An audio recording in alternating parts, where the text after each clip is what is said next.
riding my bike to the shore as my neighbor does. Or I'm walking. I'm actually close enough to walk if I want to. It's a little bit of a hike, but I've done it.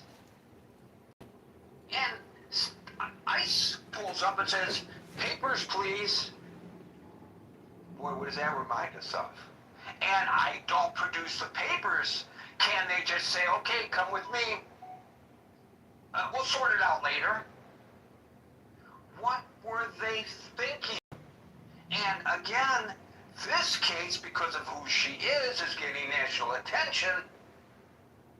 But how many other cases are going on where there is no such national attention? So the director of immigration at the Cato Institute, which is a libertarian think tank, posted on X today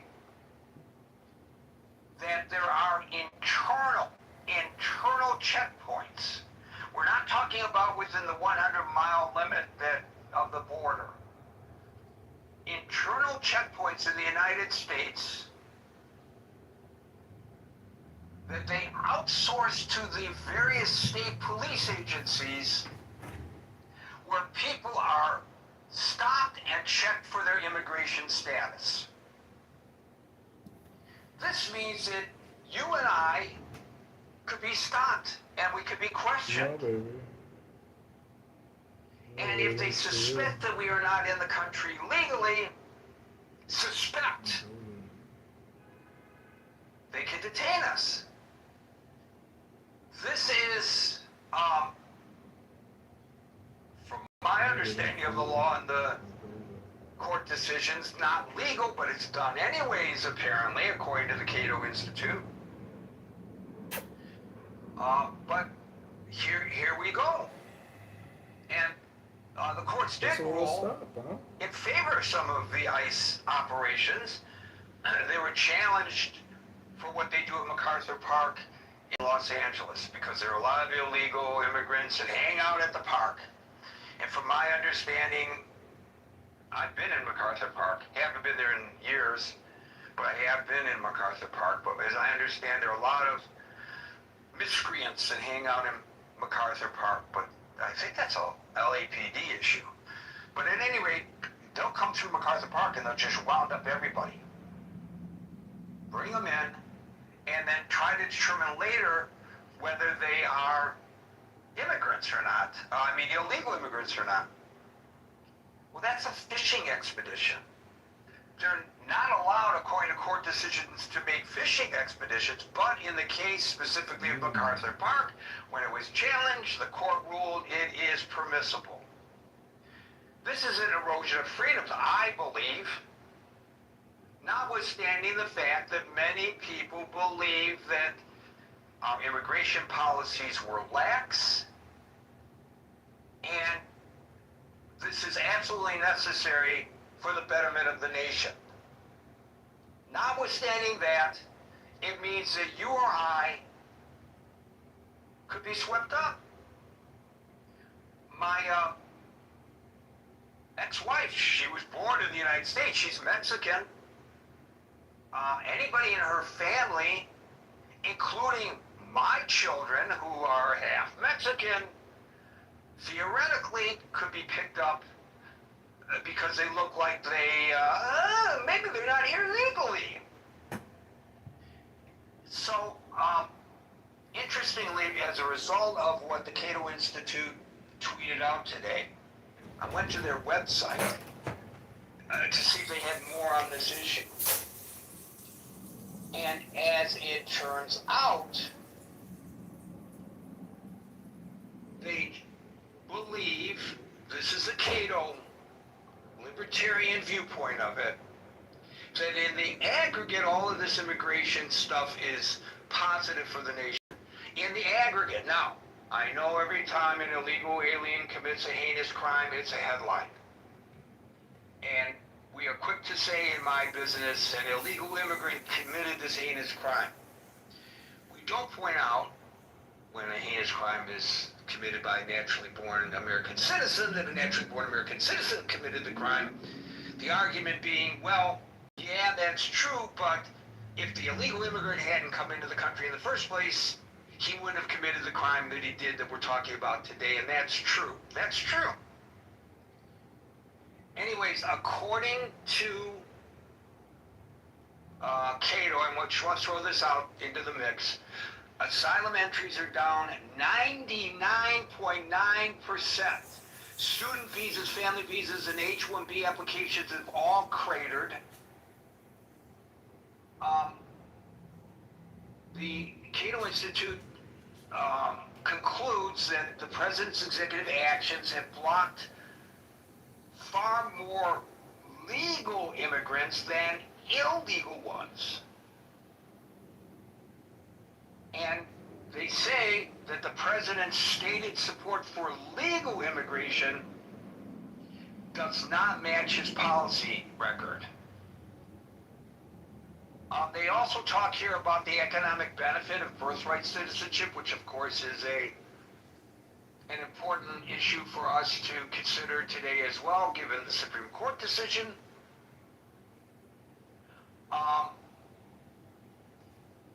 The Labor Department, they say, has inflated H-1B wages to force out skilled foreign workers.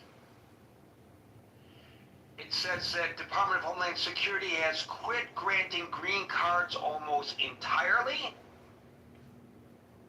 It says that people come into the United States to train as physicians on student visas, and then after we train them as physicians,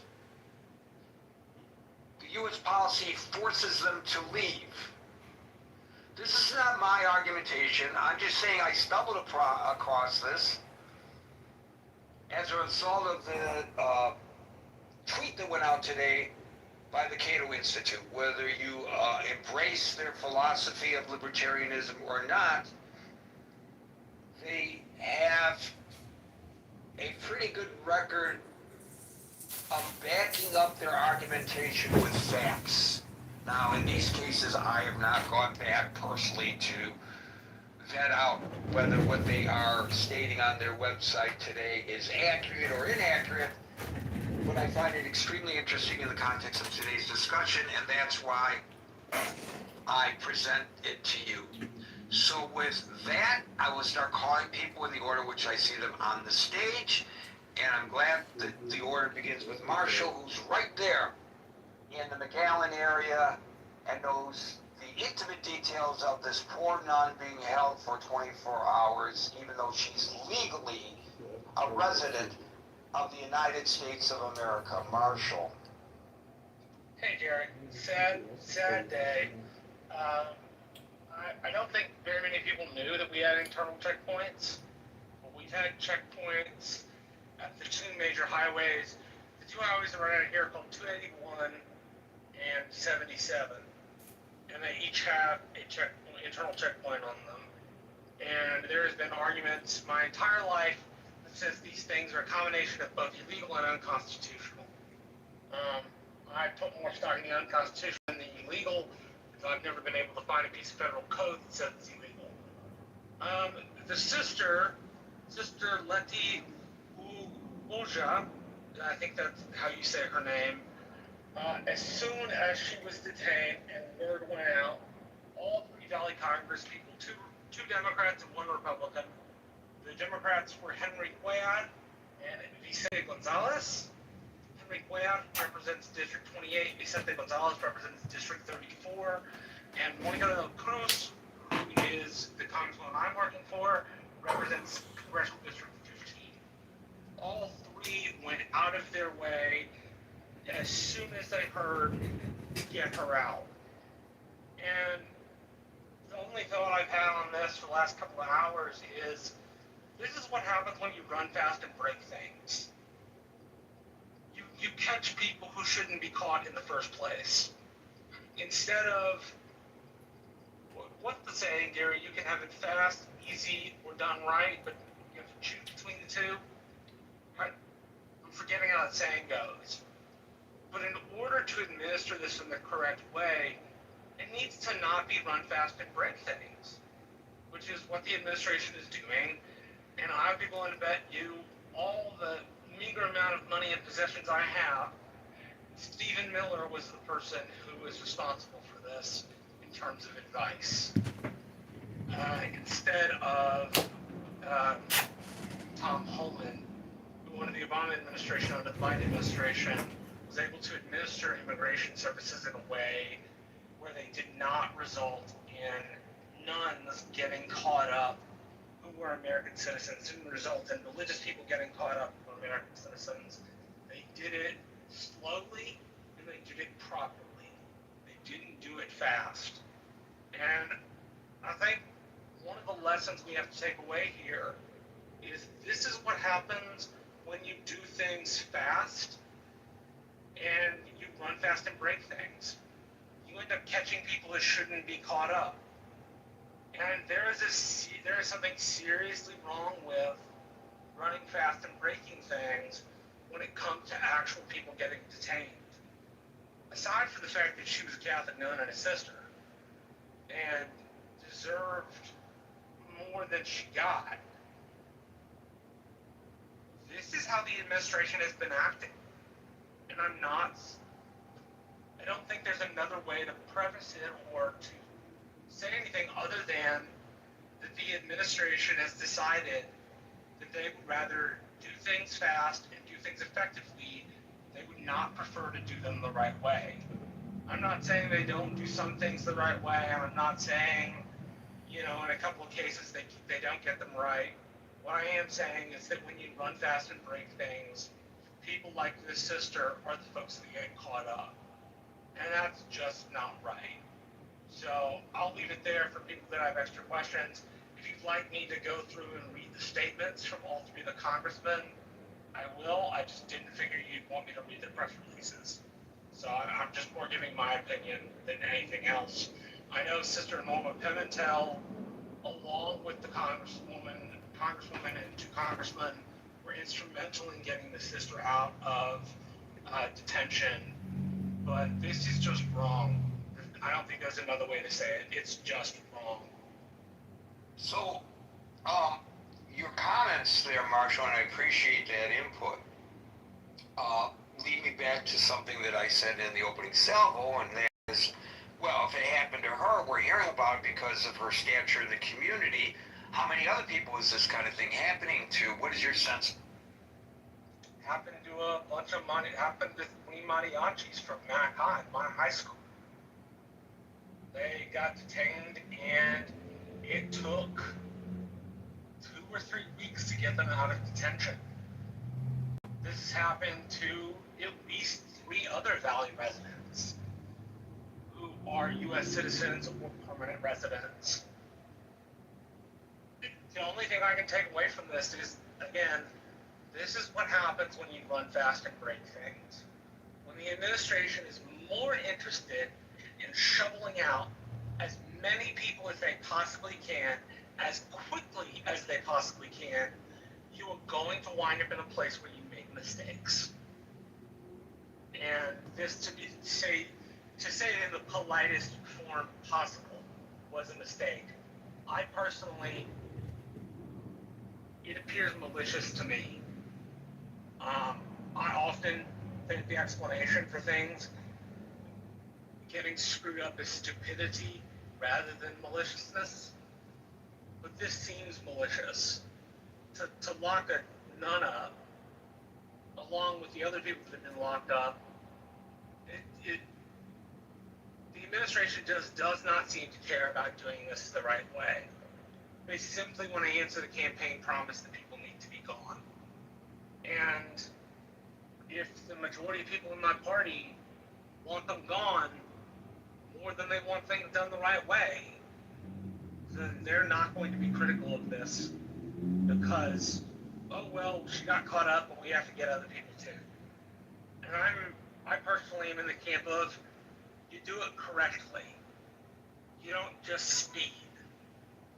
So this has happened, like I said, to at least 3 other Valley residents, and at least 2 high school kids who were on the mariachi team and who didn't deserve to be caught up in the first place. But because the administration wants to run fast and break things, this is what happens. Were those kids targeted because they play in the mariachi band? Oh, no, not that I'm aware of, and not that any of the congressmen that helped them were aware of. But they were in the mariachi band, and when I went to school, when I went to high school, we had at least a quarter of the students coming over from Reynosa every day, our sister city. And, you know, granted, they lived in Mexico, so legally they're not allowed to go to school in the United States. But they had an uncle or somebody else who lived here, and typically they would just list the uncle's address, and they would be able to come in and get education, which I never particularly minded and still don't mind. But there are people that come back and forth between Mexico to go to Valley High schools every day of the week. And I don't exactly know how the mariachis got caught up, but something happened and they got put in detention for 3 weeks. And it is just a travesty. Like I said, this is what happens when you run fast and break things. You don't do things the right way. I mean, I'll end with this. Do you know the saying I was talking about? You get it fast, easy, or correct, something like that. I think Well, you said it fine in your own words. I don't think we need to try to look up a saying. You said it just fine in your own words. But I think that's what happens when you try to do it fast and easy instead of easy and correctly, right? That you wind up with these sorts of issues, which are just not right. They're running roughshod over civil protections for people, and the problem is the next president of the United States will have the ability to use these precedents to do even more. As I always complain about presidential power, this is just providing a precedent for another president who would like to do something similar. Maybe it's not to the folks who live where I live. Maybe it's to Polish people. Probably not, but you get the point. It's just to other people. And we should, as a population, zealously guard our civil protections. And the administration, for whatever reason, with Stephen Miller's help, I call Stephen Miller Voldemort, but that's just me. They have decided that it's okay to do it this way. And it's just, there's no other way to state it, but other than this is just wrong. It's just morally wrong to do what they're doing. Thank you, Marshall. We'll go to Scott, followed by Ben. So I'm getting what I'm getting from that discourse that Marshall just shared is that he doesn't run with scissors in his house. So there you go. And I think that's excellent. Safety first, I always say. And I agree with Marshall. You can do things well, or you can do them fast, and many a woman has said that to me. But regarding the policies, and so I don't have a lot to say other than I largely agree with what Marshall said in terms of the sort of ham-handedness which comes from attempting to reach these goals, these crazy deportation goals, which were set, I believe, by Stephen Miller. Now, Stephen Miller said that he wants 3,000 arrests per day, which would be an official deportation target of 1 million a year. Now, to give some context to this, and to try to get a sense of just what that number means, Obama was called deporter-in-chief when he was president, and a lot of the left found that problematic, right? Obama did not have friends on the left regarding 2 issues, immigration and education. Arnie Duncan, his education secretary, was not popular for the reforms that he advocated on the left, and Obama was not popular again with many folks on the left because of his zealous deportation practices. Now, at the zenith of Obama's deportation, which occurred in 2012, from 2009 to 2016, he deported 2.7 million folks. That's over 2 terms. Logging an average of 343,000 deportations over the course of his term. His highest was 409,000 deportations. sense. The deporter in chief 1 year got to 409,000. Miller wants to more than double that. Okay, and I think exactly what Marshall's saying. If you have these zealous, I think unrealistic goals, you're just going to start locking up nuts. Like anybody brown, anybody black, anybody that looks like they can tolerate a hot tamale or fire sauce at Taco Bell. Lock them up, right? I mean, this is what's going to happen, right? So I mean, I just think that these goals are insane. And so, yeah, I mean, I think Marshall's right. I think Miller is I mean, ultimately Trump is responsible for anything in this administration, but I think Marshall's right. I think Miller is driving the train here, and this million-person goal is what is largely leading to the ham-handedness and and crazy detentions and deportations. I mean, this is crazy, and I think again the benchmark is what's to blame in part. Thanks. Benchmark. Goals. Come on. Use the right word, Scott. They're quotas. They are quotas, yeah. They are quotas, yeah, absolutely. The other thing is, Stephen Miller versus Holman coming up with the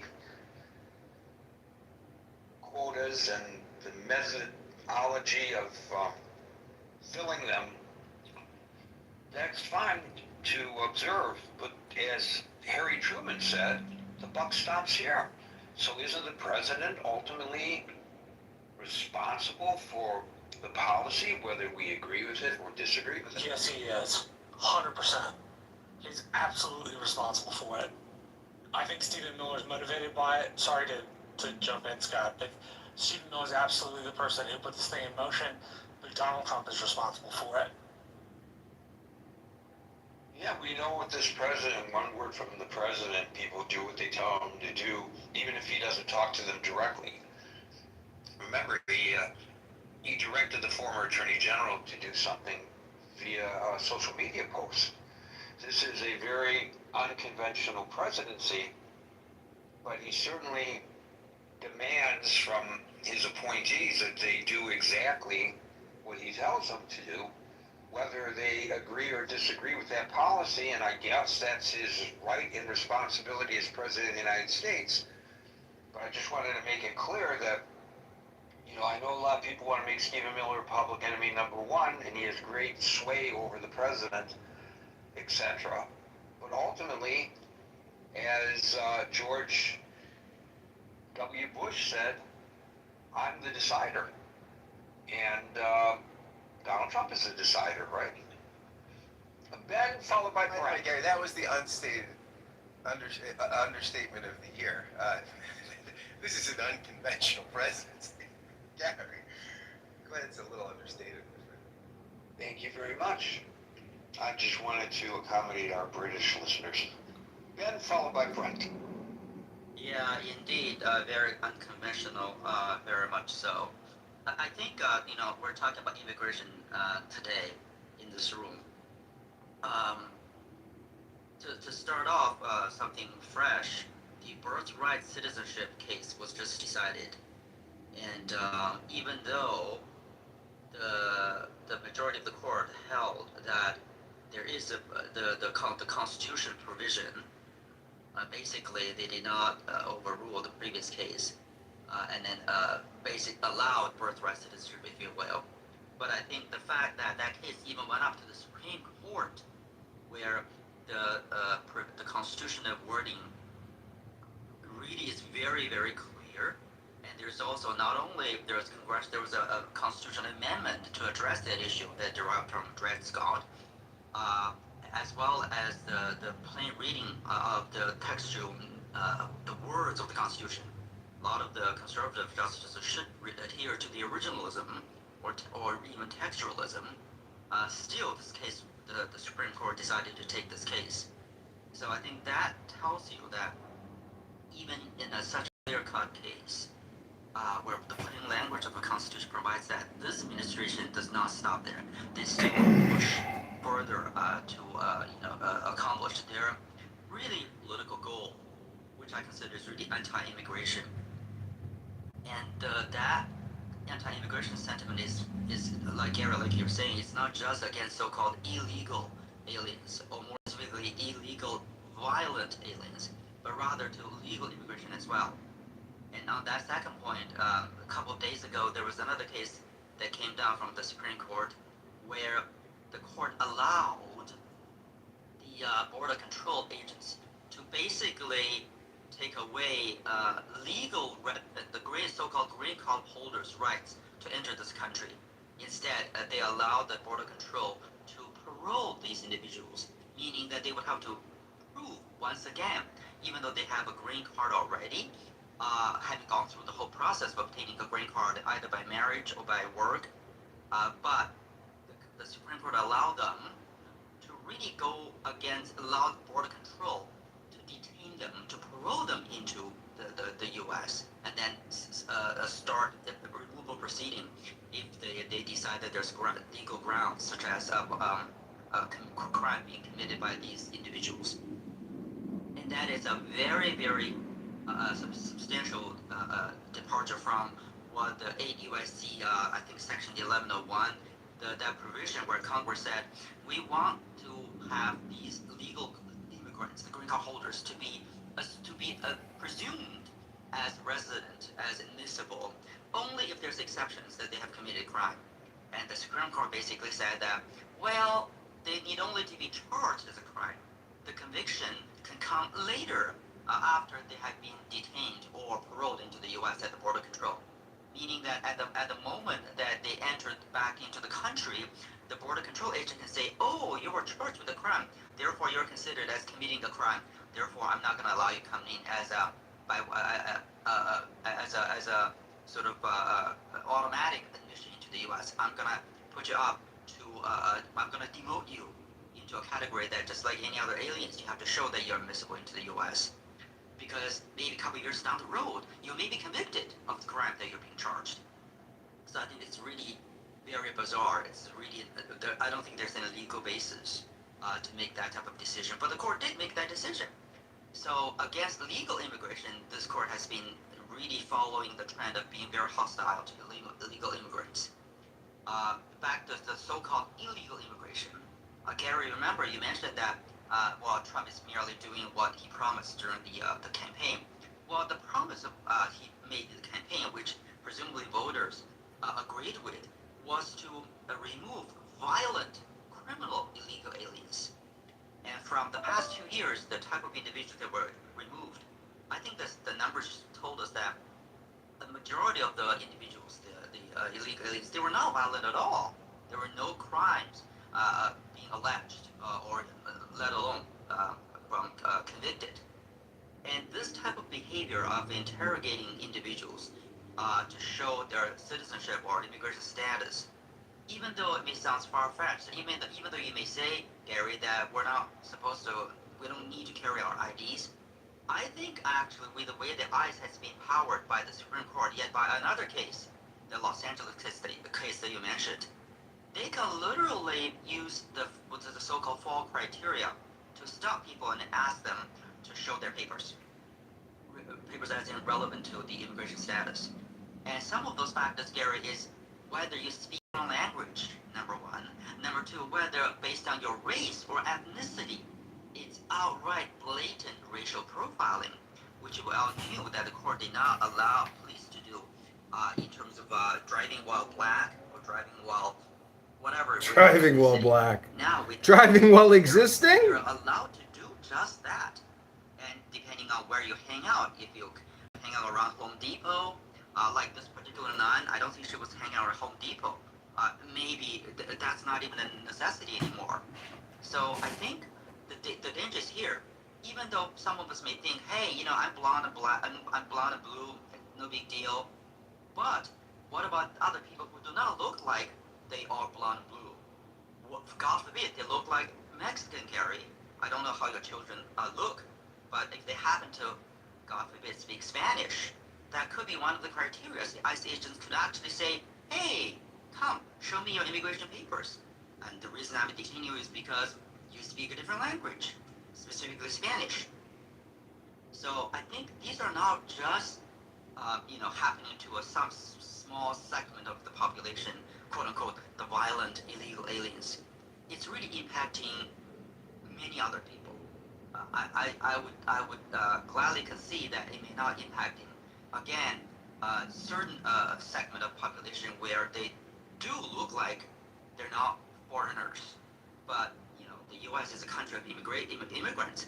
Many of us here do look like immigrants. We're not all blonde and blue. So I think the rights that are being affected is going to be cutting across a large population of the U.S. And more importantly, I think the court's decisions have really weakened our democratic structure, giving this administration so much more power and so much less sort of check and balance as the Constitution had intended and the framers had intended. And it's going to be very, very dangerous if this trend continues. And the last thing I want to say is that it's actually ironic that there's so much news about this particular nun being detained and so much outcry. Imagine many other people have encountered the same situation as she has, and congressmen, not three of them, or Democrat or Republican, all come out to save her, if you will. But just because they were not nun, they were just run-of-the-mill immigrants, if you will, and yet those are happening on a daily basis. In fact, ICE has gotten so much more money from Congress.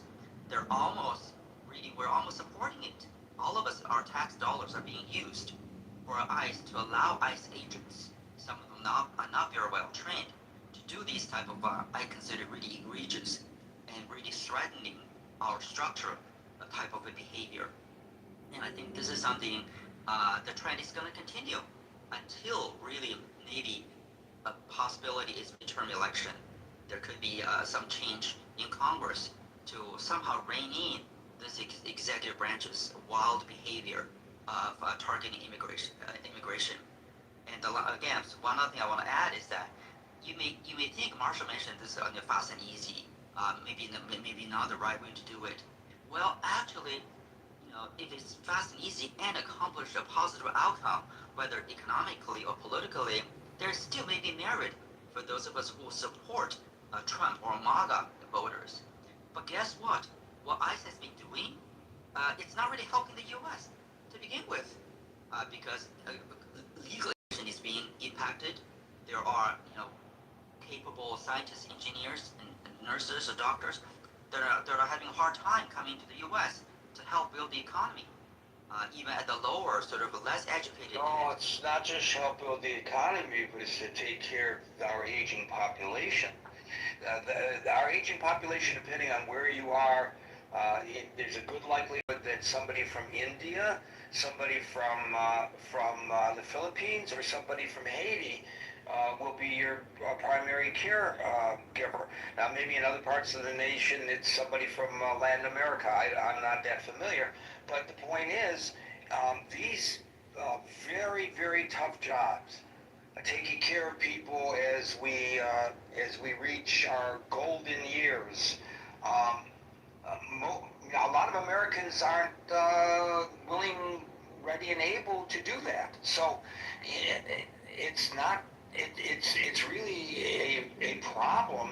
I understand it's part of the discussion now in the body politic of Southern Florida. If Haitians are no longer made welcome into the United States, and if their numbers are diminished substantially as a result of government actions, they're concerned about the care of the elderly people in Southern Florida, which we all know there are a lot of old folks there. Absolutely, it's really counterproductive and counterintuitive. If you look at Europe, we need people. The birth rates are reducing. There's not enough people that are giving birth to labor forces. In 20-some years, we do need. See, this is. I don't think there are enough white South Africans to fill the gap. I doubt it. Or even other sort of Western European nations, they're not coming to the U.S. in droves. I really think, honestly, even forget politics, liberal, conservative, from a practical perspective, immigrants can be a very positive contribution to the U.S. without violating the laws. We have some great examples. A big part of our economy, if not the majority, have been helped by having legal immigrants all the way starting in the 1930s or 40s, and even in the 80s and 90s.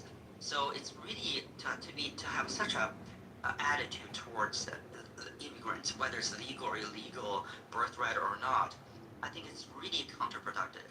Even if you assuming you are a MAGA voter, you support Donald Trump and the Republicans and some conservative causes, this is really not helping anyone, and it's really weakening social structure, democratic structure, and it's really costing money. It really is costing money for what? All for the quota of a million individuals to be deported. Where does that even come from? Are there any decisions from courts that came out that said we do have illegal immigrants, violent ones that are over 1 million people per year? No, it's just a number that whoever, maybe Steve Miller, whoever, pulled out of thin air. That is so not. That's so anti-American, right? We accuse other countries of being facetious, being making decisions based on ideology, not on facts. Well, that's what the U.S. is doing in terms of what ICE is doing. This is something I think it's really the voters should really wake up and smell the roses, if you will. Otherwise, there won't be any more roses to smell because you won't have enough gardeners, agricultural workers, all across various different stratosphere of the economy. We need immigrants. So what ICE is doing is really just is a total thing. I want to revisit, Jay, hang on there, we'll get to you, we do one at a time here. I want to revisit very briefly your initial comment about the birthright decision. My understanding is that the White House really didn't expect that this would, they would prevail in the Supreme Court on the executive's right to eliminate birthright for certain individuals and or certain categories of people. But they wanted to force it into the public forum. And in fact, in an opinion of one written by Justice Kennedy, he almost suggested to the administration that you can still achieve what you want to achieve if you try to legislate a change. It was not a unanimous decision, and a lot of constitutionalists would say, well, this is a no-brainer. This has been, since the inception of our country, the Constitution is unambiguous, and yet several justices dissented, and even Kennedy, who voted with the majority, basically told the president, well, here's another way for you to go at it. So I don't know whether this birthright question is completely out of the political realm, whether it can gain traction in Congress. Personally, I don't think it can. The American public certainly doesn't, according to the polling, agree with the president's attempts to limit birthright possibilities.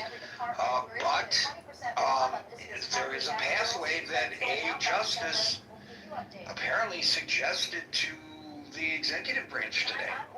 So, Gary, that's a great point. Just a minor clarification. It's Justice Kavanaugh. Yes, I misspoke. Justice Kavanaugh, thank you. No, even though it's a 6-3 decision, but it's really 5-4, because only, as you're saying, only 5 justices believe that the Constitution should be read that way, that there's a constitutional right.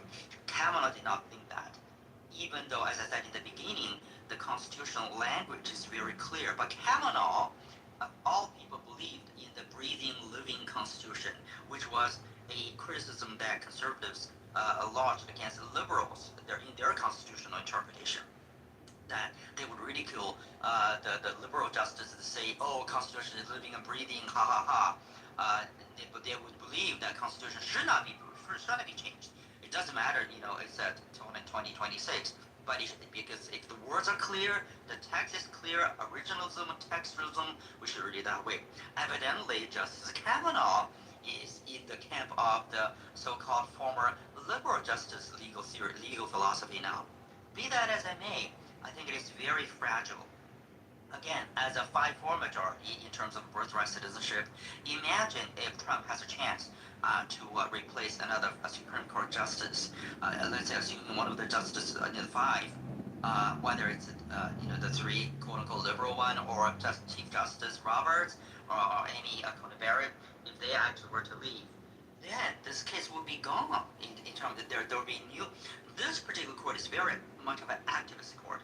They're not afraid of overruling their previous precedents. Like you just said, this birthright citizenship not only is clear in the constitutional language, with the exception only subject to foreign to the U.S. jurisdiction as an exception, meaning if you're a foreign diplomat or if you're a soldier fighting in the U.S., if you're an invader and you gave birth, you're the enemy of the U.S. and you're invading the U.S. and you give birth, then your children will not be entitled to that. Other than those very clear exceptions, all people born in the U.S. should be U.S. citizens. Now that is going to be read very differently if the competent court changes. So I think this particular court and this administration may still attempt to use a legislative process, even though that again that should not be upheld if the Constitution is read literally in its text. But who knows?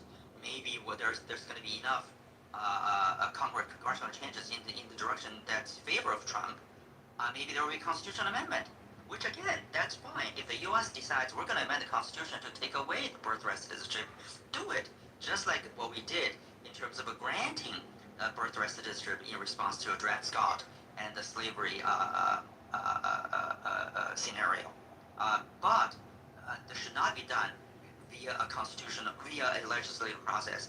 Meaning, if there's a majority of Congress that decides we're going to move the U.S. this way, I think the courts should still come up at that time to say no. We don't want a majority tyranny situation happening. If we have a constitution, we still want to read the constitution as it's written, as it was drafted and written. But again, it's a very fragile, Garrett. It's a very fragile situation. This court, this composition, and this particular executive branch is very, very active.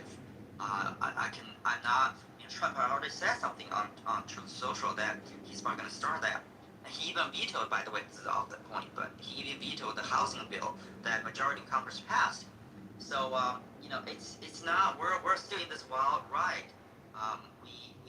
Whichever camp you're in, again, liberal or conservative, MAGA or not, this is the period of time that we have to keep our eyes open and, go to the polls when we can. Thank you, Ben. We'll go to Barbie, followed by Agent. Hi. I have a few thoughts on this, I guess. One, and the first thought is, why is anyone making a big deal about a nun getting stopped? Because, I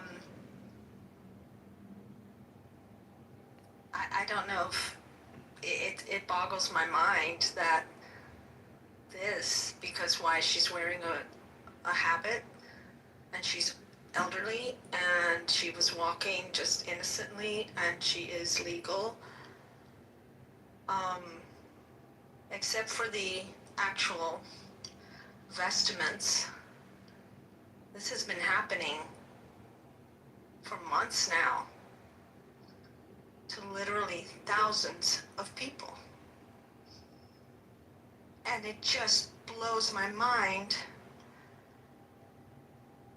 that when it's something that is symbolic, like an old nun, suddenly it's, oh, this is terrible. Well, where has everybody been? This is nothing new. It's really not. And I'm so glad that they helped her. God bless her. I'm glad she had the representatives, but how many people don't have any kind of visibility or contacts on any level to help them, and they're languishing right now? So, sorry to sound so whatever, but it just really drives me crazy. And I would say that it's not just you could say it's, moving fast and breaking things. I think it's moving fast and breaking people.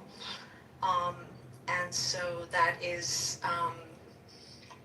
it's not really, the moving fast, the actions arise out of a philosophy, actions arise out of a state of where people's hearts are at. And this is not a result of just, moving fast and breaking things. This is a result of a deep-rooted policy, a deep-rooted xenophobia that says that anybody that is darker skinned than me is really not welcome here. Let me protect what I have, what I think I have built on my own, a la Megyn Kelly's rant the other night, which was laughable, but anyway, she seems to think that she and her people have built this country. So, that's my first reaction is obviously, as you understand and know, I care deeply. And yes, of course, it's ridiculous and terrible and a violation of all kinds of things that she was arrested, not just detained, not just, questioned, but actually literally detained. Like, that's unbelievable. But I find it almost, I choose to believe the best, but I find it almost,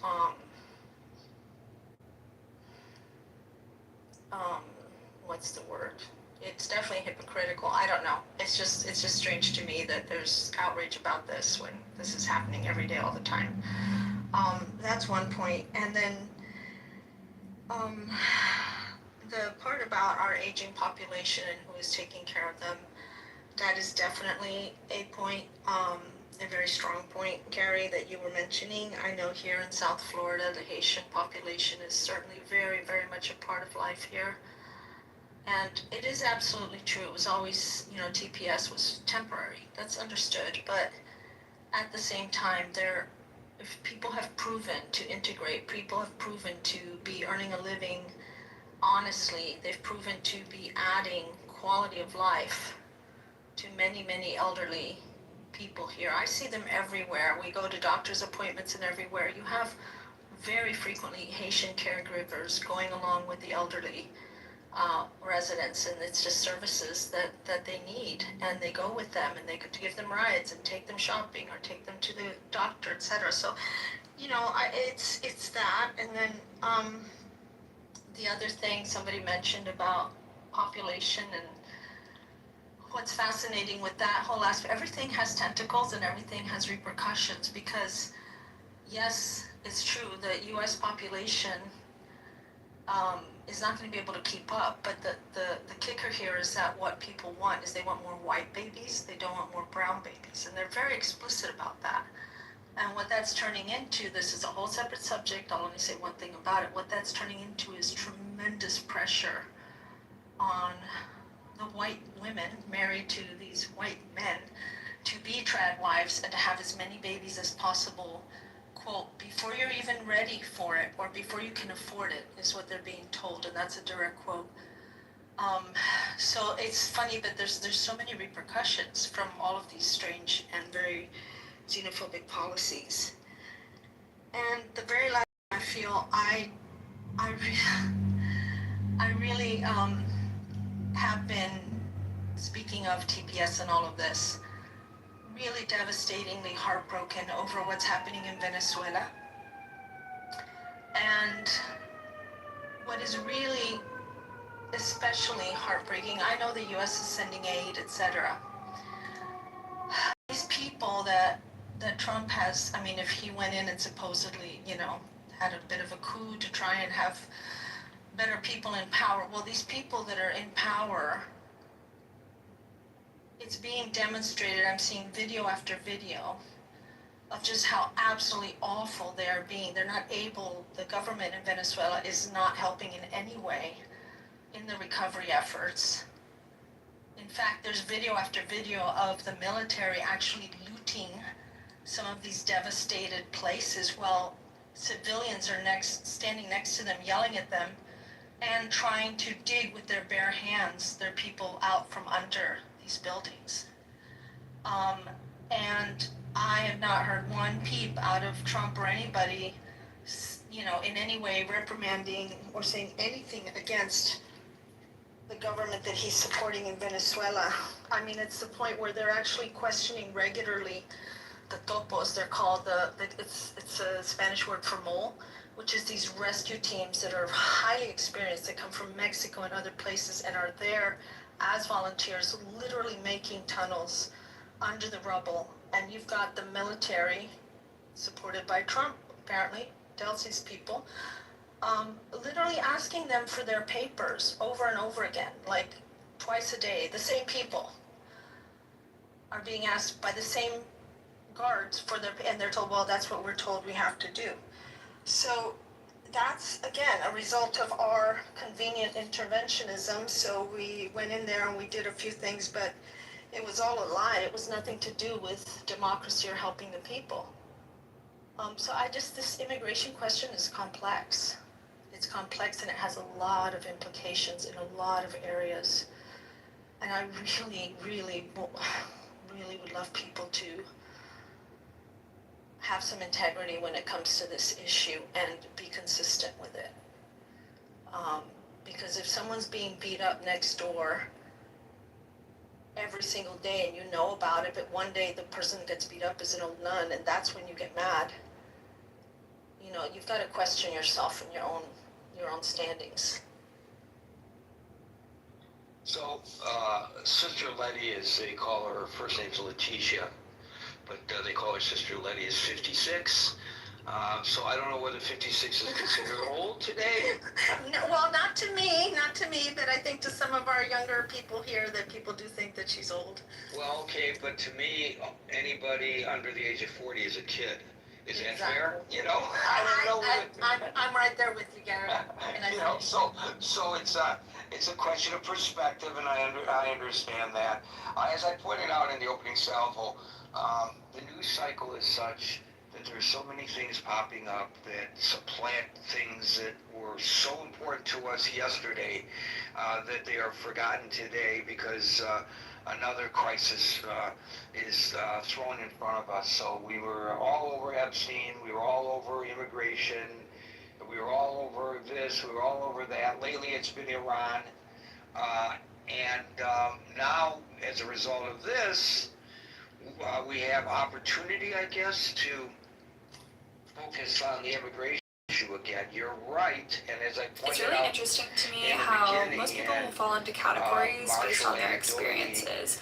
Like, specifically with jobs, if you have XYZ job, then you are more likely to have another certain type of job. I said if it's happening to the sister, it's happening to a lot of people, we just don't hear about it. If you have XYZ job, then you are more likely to have another certain type of job. For example, I'm a sex worker now, but my first job ever was a daycare teacher, and I loved working with kids, but then I transitioned into working with elderly people with disabilities, and then I worked as a CNA, and I was going to become a nurse. So the bulk of my jobs I had growing up were caregiving jobs, and I've heard that this is a common connection among people. And I have to remember I'm not sure how caregiving jobs can lead to sex work or vice versa. Algorithms, etc. Not everybody sees everything, and maybe some people are not aware that this is happening. Well, I wasn't aware of this nonsense in Venezuela where the rescue workers are being harassed by the military. What kind of bullshit is that?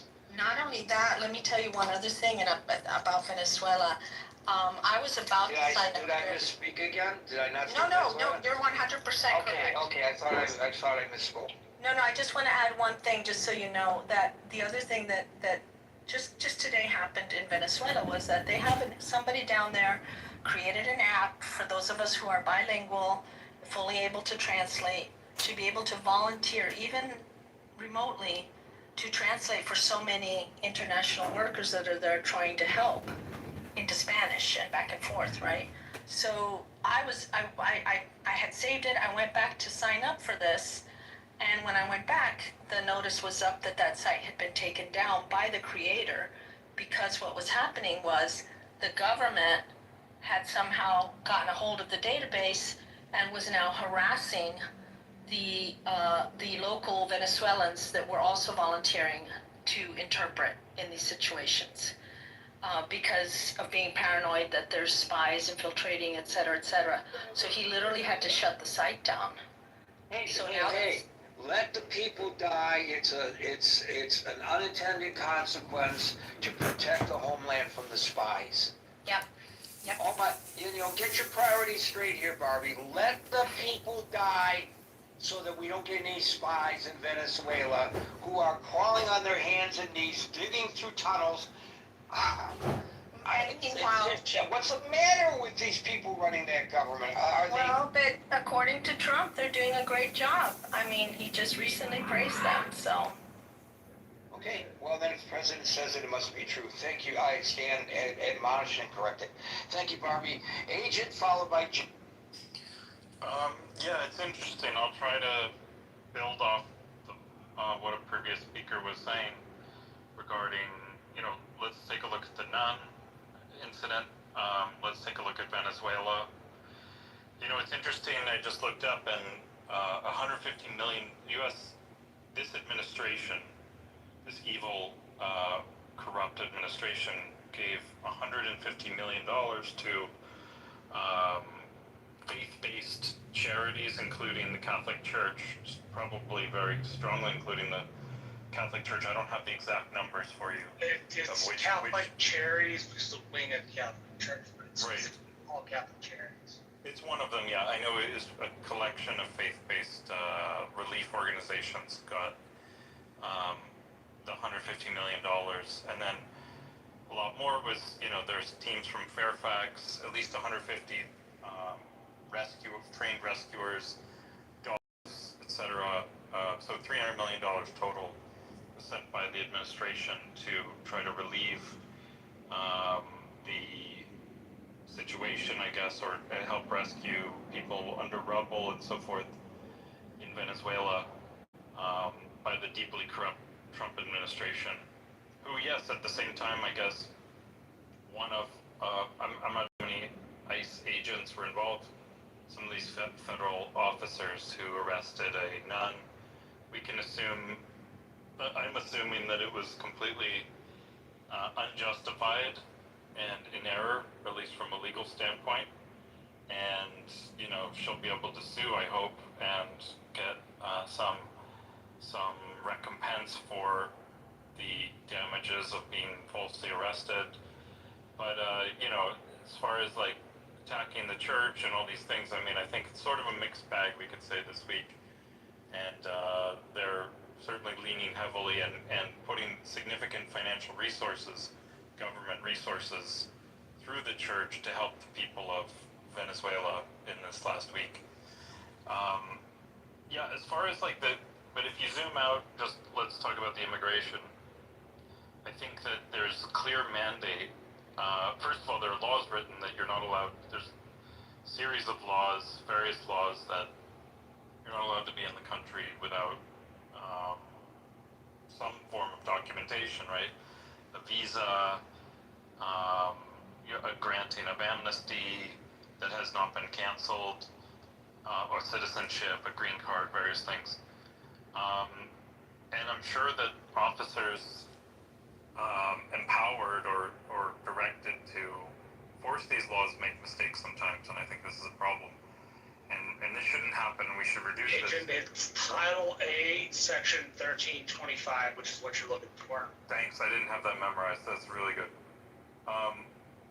So, point being, I agree with all the speakers that we need to do a better job. We need to do this correctly. We need to minimize false positives,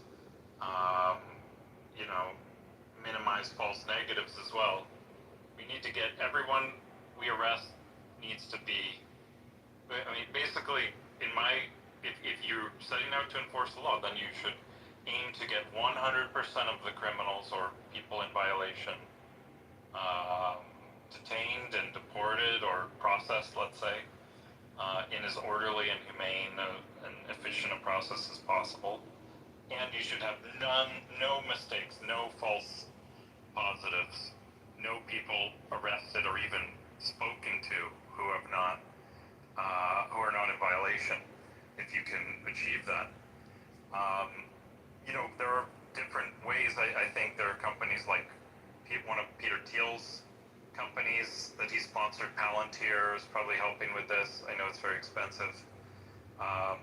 There would be other legislative ways of requiring more documentation and things like this, or just more touch points and proofs that could be offered. And so national ID comes up, and a lot of people, both the left and the right, for various ideological reasons, are against things like national ID. When I tried to travel in China, I noticed everyone had to have their national ID. You had to go through readers. It was very efficient for everyone who had their national ID. I didn't have a national ID because I was a foreigner, but I had a passport.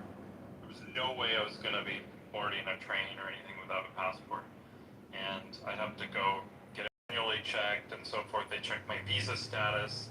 If those things were out of order, I can guarantee you I wouldn't have lasted very long in China. That's a country that's like, decided that efficiency and getting everything correct, minimizing the false positives and the false negatives and getting, 100% accuracy, that's one of their real design goals there, and they're willing to implement the systems necessary. I would like people to have holistic, when they speak about this, at least be willing to not just say, oh, this is so bad, isn't this so bad?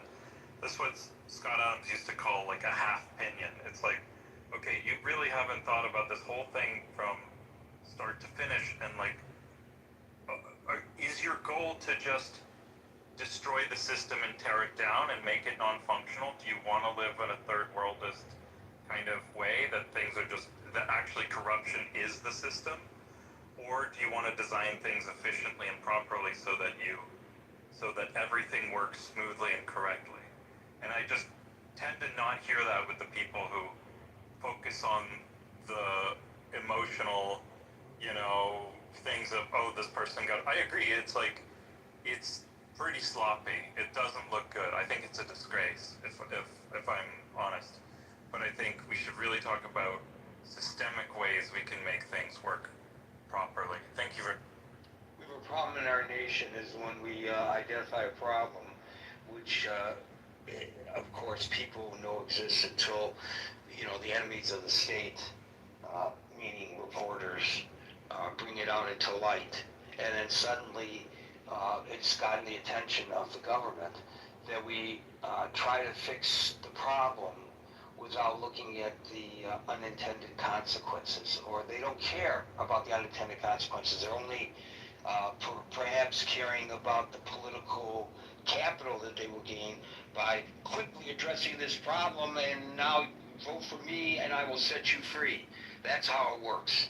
And so we do not, as you suggest, take a holistic approach to anything. Just as an example, when the reporting came out about how horrific the warehousing of people were with mental issues in New York State, where it was shown that these mental institutions were, one flew over the cuckoo's nest in real life. The answer to that was tear down the mental institutions and put them in houses, community-based housing, and now we have a bunch of emotionally disturbed persons, as they are called in New York City, running around menacing people and then sometimes killing them. So was the problem real? Yes, but they didn't take the time to think out fully the solution to the problem. So in this case, was the problem of people crossing the border during the last administration unimpeded real? Yes, but as the Cato Institute points out, and has been echoed in his remarks, the policies that have been enacted by this administration to combat that problem have resulted in more legal immigrants being kept out than illegal immigrants. Much less the question of the illegal immigrants, whether they are law-abiding otherwise, or whether they are really a threat to society, which is another argument that's made all the time. But set that aside. The people who should be coming in here legally are not, or at least by previous policies, were allowed to come in here legally are not. So uh, sometimes the medicine can kill the patient. Gary, this was Bill Maher's point to J.D. Vance on the show last week. He said to J.D. Vance, why does it always have to go to you? He said, he admitted to Biden. Biden went too far with the open borders and without enough enforcement. He said, why do we have to go to the ICE and this sort of stuff with the non and the stuff that Barbara's like? This is very interesting. It's just Maher's point about why do we do these policies? It's exactly what you're saying. It's the treatment that is worse for the patient. Thanks for that, Scott. By the way, I don't know whether you moved to another location, but your connection was not optimal that time. Thank you, Agent J, followed by Big M. Okay, so I think that what oftentimes is understated and underemphasized in the conversation is that all of this is rooted in racism. There's some people who mentioned the lady who was here earlier who mentioned, that what is truly wanted is white babies, white people replacing. They want people.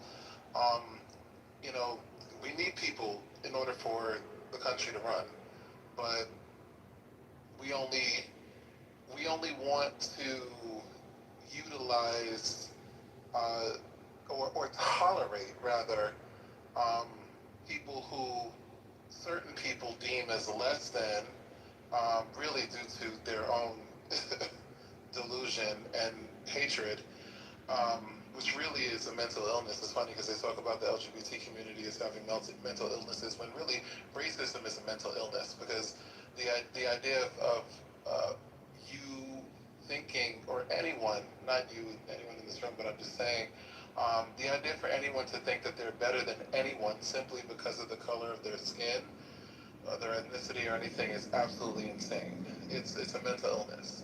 So, I just wanted to put that out there, especially because conservatives love to throw that around when it comes to, my community. I think that we need to be, as a collective, Americans and just people, who actually care about, borders, everything. Yes, everybody agrees that borders need to, a country needs to have borders, all of that. That's not breaking news. It's not groundbreaking. Flowers for spring. It's not groundbreaking. So I think when it comes to actual solutions, there are legitimate pragmatic things that can be implemented, as far as, making the system faster. It should not take, years and years for people to become citizens of this country. I'm sorry, that's absolutely ridiculous. It's 2026. There is enough people and enough willing people, judges, staff, to get this done in a timely fashion. I have personal experience, knowing with this, in terms of that I was born in this country, just for the record, just in case anybody wants to doubt that. Let's be clear. But I'm saying I have personal experience with, people that I'm close with, coming to this country, and it's a mess. It's an absolute shit show, and it's woefully inefficient, and that's by design. That's by design, and I think that we actually, if we want to come in at this, with good faith, and we actually want to improve things, then we need to hold our politicians' feet to the fire with their intentions, because their intentions have been twisted from the beginning. This is not rocket science. There are pragmatic ways to actually implement, these changes to make this, make people, you want people to be, there's so many illegals. Well, then get the legal system together. Because if people are coming here, most of the people who come here, they come here just like everybody else. Everybody, well, not everybody, but there are plenty of people who want the American dream, and they deserve to have a chance at it if they're coming here, with things to offer, with all of their, all of their culture, all of these things. It's like nobody has an issue, when they're, going to, they have a craving for some tacos and they want to, then Mexicans are fine. Or when they want some sushi, then Asian people are fine or whatever. It's like you want to pick and choose when what part of culture that you want to benefit from people, or you want the culture but you don't want the people. It's really disgusting.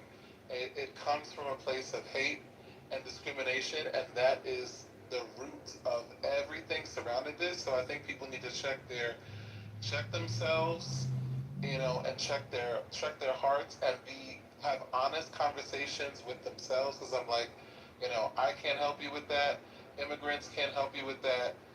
Only people who have those beliefs and that ideology and that hatred can, need to help themselves. And that's all I have to say about that. I wonder what your thoughts are about the tone of the tone, not the words, not the actual actions, the tone of the administration, and whether you think that tone is enabling people to openly express their racial hatred for others. And I know that's a bit of a leading question, but it's something that's been on my mind. Oh yeah, absolutely, absolutely. I mean, literally, when you have a president that came in here, I mean, literally, like President Trump. I mean, his first one of his, I think, first big controversial things was the whole birther situation with Obama, because the whole point was that he was trying to undermine our president simply because he was black. Like, let's just call a spade, because Obama did nothing to him other than roast him like several other people have, because he's a freaking living caricature. So obviously you're going to get people to come at you. But he couldn't stand Obama because how dare a black man say this? How dare he make fun of me? I deserve to be respected and worshipped and all these things. And that was the inception of it. Especially not from a black man, is what you're saying. That's Exactly. a very Yeah. interesting point. So you're suggesting that the genesis for hating Obamacare, the genesis, I'm putting words in your mouth, but this is my interpretation. The genesis for tearing up the JCPOA had to do more with the fact that it was a black president, and how dare this country elect one? I don't know, maybe I'm putting words in your mouth. No. Slap me if I am. No, absolutely. You're just, interpreting my thoughts and relaying my sentiments, and that is absolutely the case. It's the nerve, it's the audacity. That's why whenever, there's a sort of pecking order when it comes to Trump, and that's why black women are at the bottom of it, because Trump doesn't have any respect for women. He doesn't have any respect for black people, and so you're putting those two together, and it's just like, how dare you, But Obama being a black man, just a black person and not just a black man who is far more attractive than him, who's far more accomplished than him, who's more intelligent, not even more intelligent, whose intelligence, is so intimidating to Trump, because it's like, apples and spaceships. There's just no comparison. He knows that he doesn't measure up. He knows that he is pretty much inferior in every way, and it eats at him, because this person is the embodiment of everything that he will never be, and he's black. How dare he? And that's really what it is. That's why, like you said, JCPOA, Obamacare, his whole legacy, he wants to completely eradicate simply because he can't stand that we actually elected and celebrate and still do. Even just recent polling, everything, because Obama just had his whole thing the other day, you know what I'm talking about, you know, and people still love the Obamas, and it's so it just eats at somebody like Trump because it goes against everything, you know, that all of his, it feeds all his insecurities and everything because, you know, Trump loves to be celebrated. But beyond just Trump and everything, we we have a major, because Trump is the face of it, but his electorate, the people who voted for him, I blame them. You know what I mean?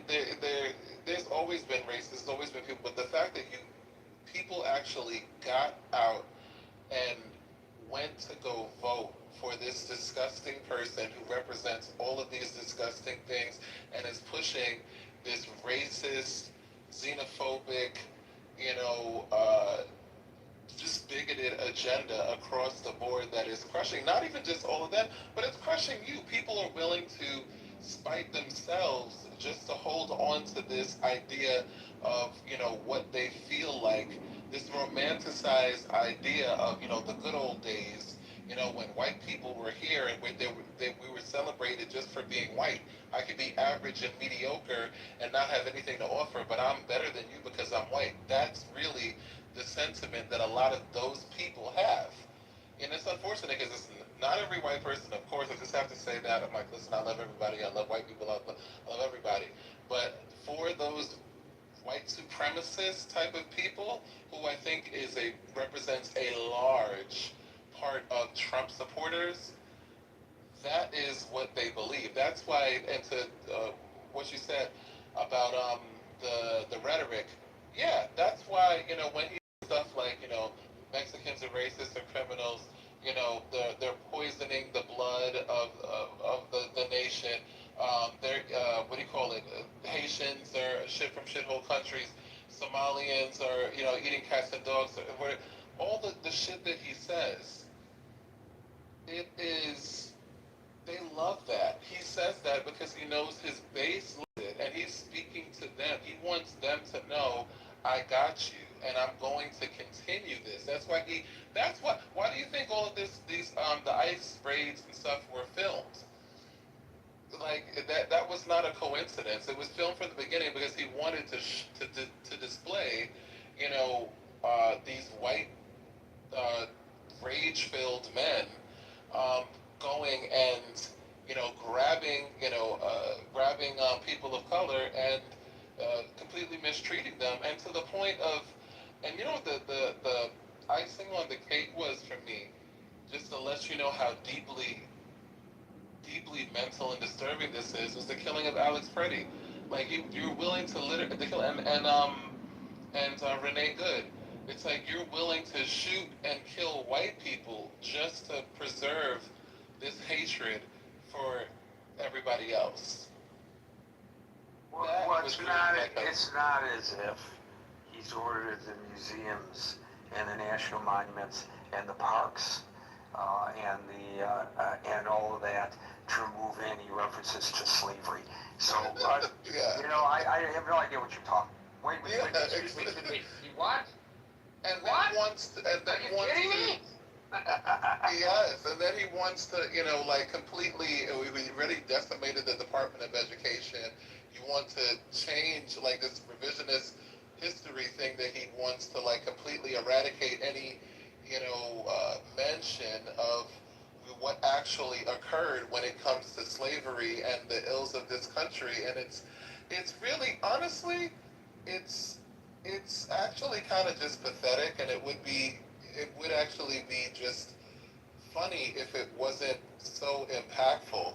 Like, we actually need to preserve, you know, reality, you know, especially now with everything that's going on with social media and these news echo chambers and things like that. You have so many people who are just living in a completely gaslit, you know, fictitious world. And the ironic, and at the same time, the insidious part is they're the ones screaming fake news. And that's all that they know. It is, you know, that need to be, addressed, and especially now with what's going on in the Constitution, we're seeing the weaknesses of the Constitution that Trump and this administration in this 2.0 term has exploited ad nauseum. These things need to be patched up. Once the Democrats come back in power, there needs to be, because it really isn't a Democratic or Republican thing. I don't care if Trump was a Democrat, which he obviously would never be, but let's just say, for. I think he was a Democrat at one time. He was a New York corporate Democrat in the mid-'80s who loved protectionism. I would argue he still today is a New York corporate Democrat who loves protectionism. He simply has changed his stripes to be Republican. Right. He's not ideologically Republican in the way a Jeb Bush or a Mitt Romney or a Mike Huckabee would be, or Sarah Huckabee Sanders would be. He doesn't have an ideology. At least I don't think he does anyway. Exactly. And so what my point is just because sometimes people think, oh, you just want the no. I want sanity back in the White House and in our government, and it really doesn't matter to me whether you're a Democrat or a Republican in the general sense, but in the I'm with you, Jay. Make government boring again. Bring competence back. Yes, because there should never be any one person that is able to concentrate and extrapolate this much power from the government and then hold that to dictate policy. It's just insanity. So once the Democrats come back in office, they need to make some changes and start to restructure some things so that no one person, anybody, no matter what party, can ever do this kind of chaos and mayhem. Thank you for that, Jay. We'll go to Big M, followed by David. That's hard to follow, man. I'm gonna try not to take up as much time. I'm glad that we get to keep birthright citizenship. I am still grieving the Haitians because I work at a public institution in Massachusetts, and it's one of the most diverse campuses in the entire country, to be honest. And Haitians make up a large segment of our population, and many of them on TPS. So this ruling definitely will impact, not just the Haitian people I know personally, but my work. And that's bothering me quite a bit. I echo a lot of what Jay said. I think that all of this is really not hard to understand.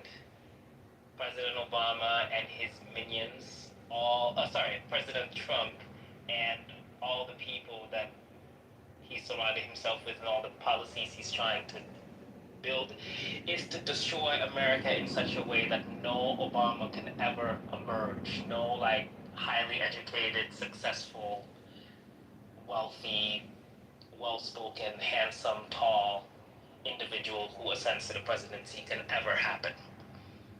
Obviously, that's never gonna come to fruition. I think America is at a place where there's enough of an educated and empathetic populace that they're not gonna align with that level of idiocy. I also want to talk a little bit about myself. As you guys know, I'm an immigrant. I came to the US when I was 12 with my family. I have 3 siblings. All 4 of us graduated from the Ivy League. All 4 of us, 2 of us have families. All 4 of us are in good jobs, earning high salaries. Some of us have also started businesses, and so by every metric of success, we've hit that, right? And it is sickening that the president of this country that has created opportunities for me and my family to build what we've built wants to take that all away, even though people like me make this country better objectively, is not just evil, not just pathetic like Jay said. It's also impractical and counterintuitive. You want talented people to work for the betterment of this country, no matter where they come from, right? because the more excellence you bring, the more it elevates everybody else. Right? You would think that that would be what every politician should try to create, but it's not. And it's disgusting. So the story that we opened this room about, to me, is emblematic of that. Somebody doing the right thing, just existing, being made to feel less than human because of who they are, despite what they do. That's inhumane and it's destructive. And we, as people of conscience, need to not let that happen. That doesn't mean we have to all run for office, but we do have to, in our own lived experiences and wherever we sit, do something and say something so that we can build for the betterment of this country. I'll end. Thank you for that, Big M. David, followed by Just. Good afternoon, Gary. Hey, but Glad to see you got here. I'm awake. Well, baby, I congrats. needed to sleep. What can I tell you? You know, I work midnights, and on Sunday, my son picked me up in the morning about 11 o'clock to take me to a wonderful jazz fest in Asbury Park, New Jersey. And then, of course, that meant I was awake during my nighttime, and that screwed everything up. But thank goodness for Scott and Marshall for saving the day for us all yesterday. Great. No, absolutely. Great room yesterday as well. Yeah, Gary, I'm a product of an immigrant father. I immigrated here from Cuba, as you know, and I appreciate Barbie's comments about what's happening in Venezuela, and irrespective of the politics of the island of Cuba, that was a nation that would dispatch its best and brightest in the form of doctors to places like Venezuela. Desperately probably need those doctors, but because the island's been under siege economically by the oil embargo, that country has been reduced to just trying to keep the lights on and the like. But not only my father, Gary, but some of my father's relatives came to this country as immigrants and used their minds and their professional aptitudes to fight on behalf of the little guy. Scott brought up my father's first cousin, who's still alive today, Dr. Justo Gonzalez Garcia. He was the youngest recipient of a doctorate of theology, historical theology out of Yale, and Scott studied his textbooks at Princeton. But this gentleman went forward with his education to fight on behalf of the little guy in the form of liberation theology, calling forth the nation to not only provide the platitudes of Christianity, but also the social network and structure to help elevate people economically and materially as well. And we can't just pay lip service to the good book without putting policies and actions behind it. These immigration policies are anything but Christian. This poor sister, she's of Nigerian descent. Mr. Lenny, she was picked up as she was walking to church, Our Lady of Sorrows, which is about 10 minutes from my house. Yeah, I mean, this is just egregious. This is just egregious. A person of the cloth, being marked as such, not, of the tradition of Mother Teresa, who took her theology to India, won a Nobel Prize because of that effort. So we've really backslid as a nation, Gary, with regard to the most religious of our society. And I appreciate the fact that because she was a nun, she was able to bring a lot of heat and light onto these destructive policies. But there are thousands that are sitting just separated from their families for nothing more than the fact that they were trying to earn a living, that they were trying to take their kids to school, that they were going to a graduation, that they were trying to care for the elderly, or whatever the case may be.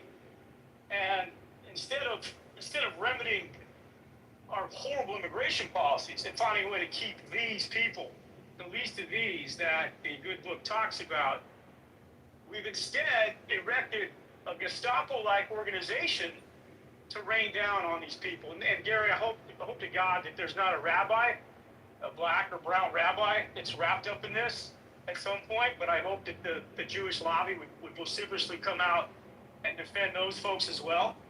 But I mean, there's nobody safe, really, Gary. To be honest, I think we're all worried. You know, I have a Spanish surname. What happens if they want to hold me and say, hey, you know, you speak the Queen's English almost perfectly, but where's your paperwork at? So, you know, these are not positive times to be a minority in this country. And pretty soon, Gary, I think what they're not facing is the reality that it will soon be a majority country in short order. Whether we like it or not, that is how we're trending.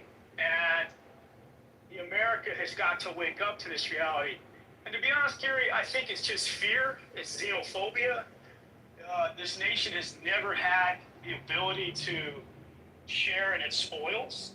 You got class collaboration with regard to the 1% that first got here and founded this country, wrote the documents. Then you have the 99% of those white folks that were brought over to help settle the land and challenge the Native Americans that were here and say, hey, if you can go out there and not get shot by an arrow, you can have some land for yourself and try to forge a better life. And that's been the legacy of this country, whereas there's been others who've had to fight for their piece of that action or that pie, and in many cases getting in the back of the line because the language barrier was such that you couldn't get certain jobs until you got educated. And then there's those that fought hard in those horrible jobs to educate their children, like what I'm a product of. And those children then go on to succeed. But there's that trend, that process by which people level up in this country is being decimated and creating sowing fear across the board. And I like the fact that you brought up the fact that now we're also hurting ourselves in spite of these policies by keeping very well educated foreigners that want to come here to study, to learn, to work. And we need those skilled workers. And our university is one of the reasons we have the best system of higher education is because of our progress that we made as a society and as a nation, and with the way we grew our university system backed by industry and progress in science and government. And now those folks are going to go to our competitors. They're going to go to countries that provide a very similar lifestyle to America in terms of their freedoms, in terms of their support. And these are bad consequences for us going forward. While we're kicking out the hardest of the working, we're also keeping out some of the smartest in the world with regard to their professional credentials. And it's just ass backward. And I don't know what kind of nation we think we're producing.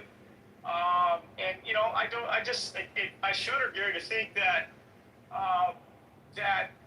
where are they going to get the workers as America? You brought up the fact that America is aging, and you got the red state of Florida, where a lot of seniors like to go to retire. What kind of retirement are you going to have if your kids don't want you around the house, and now they're going to put you in a home, and the home doesn't have any skilled workers to take care of you, and that skilled labor that is around is being watered down by too many people to take care of it. I've seen it firsthand here. I saw my father who was in hospice, and luckily he had the funds and the means to be in a nice assisted facility. But I shudder, Gary, to think that there's swaths of old people like my father who are facing their last years, and there's not quality of life help to help them wind down their final moments in life, which is a sad thing. So I'll land there, Gary. I probably got off the subject a little bit, but yeah, I think the ICE thing has been off the front pages lately. I'm glad this nun was able to bring the conversation back to what's really going on. I think that the press was so bad that Stephen Miller and the White House got together and said, "Hey, you know, we want to keep our foot on the gas, but we want to stay off of the front pages of the news and the news channels." So I think that's ultimately what's going on. Could we put a shorthand for him? Can we just call him Voldemort? Oh, Baltimore. That probably doesn't work for anybody who's not my generation, but I prefer to call it Voldemort. You can call him whatever you want, Marshall. You know, he's from my state here. He's from Santa Monica, California, where it's an immigrant population here that a lot of that he went to school with. A lot of self-hate with regard to that background that he came from. And the fact that where I live produced this guy is just mind-boggling. That he came out of this ecosystem. It's a lot of times Santa Monica is referred to as the People's Republic of Santa Monica. So I'll just leave it at that. All right, thanks. Thank you, David. Just followed by Paul. Thank you, and really appreciate your thoughts, David. I think we are definitely living in a moment where there are questions about law, humanity, and national identity that are colliding in very visible manners. And I think at its core, the issue is not only about enforcement, it's about how enforcement is carried out.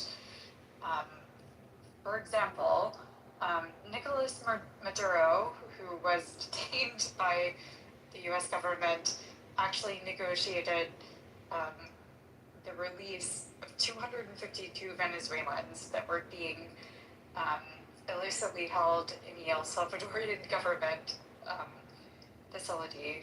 I think that is something that we shouldn't lose track of. How many people have been irresponsibly held up? We've seen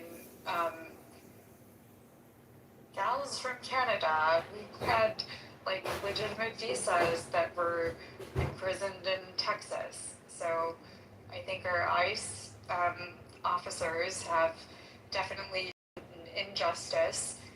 They've created a state of confusion and potentially a state of like harm for the US brand. A lot of what I have seen in terms of airline traffic tickets, for example, a lot of people don't want to come here anymore. We are not making America great again. We're making America a scary state of isolation almost. And I don't want that to happen, but that's what I am viewing in real time. Thank you. Thank you, Victoria. We'll go to Paul, followed by Edenware.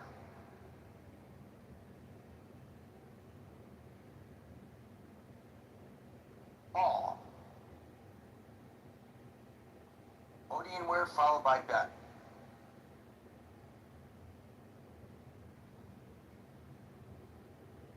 Odian.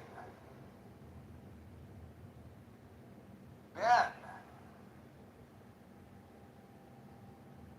Gary, you sometimes will not actually respond to what I say, and I'm wondering about that a little bit, but it would be nice if you would actually just give me a response. Hey, Ben, you there? I guess that's it for the day. Ben, I guess we're going to Paul next. No, Paul didn't answer and Odian didn't answer, so I guess we're done for guys.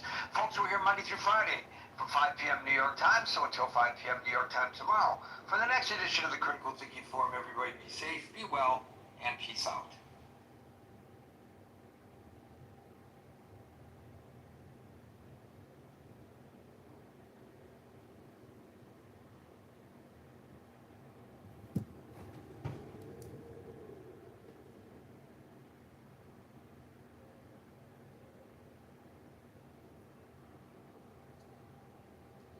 Give an example. Grilled chicken on a salad? Like you've never had a grilled Caesar salad? A grilled salad works both for lunch and dinner. That does work for both.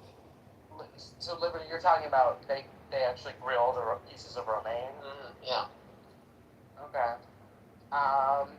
Yeah, I guess I would exclude a salad that's like specifically as has that as an element.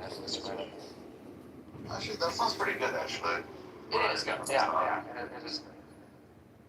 That's healthy eating. That's good. I sort of like it when the salad is not chilled, but the bowl or plate that they put it on has been chilled. So it's sort of like lightly flash chilled as on its way out from the kitchen to be placed in front of you. Yeah, they do that, yeah.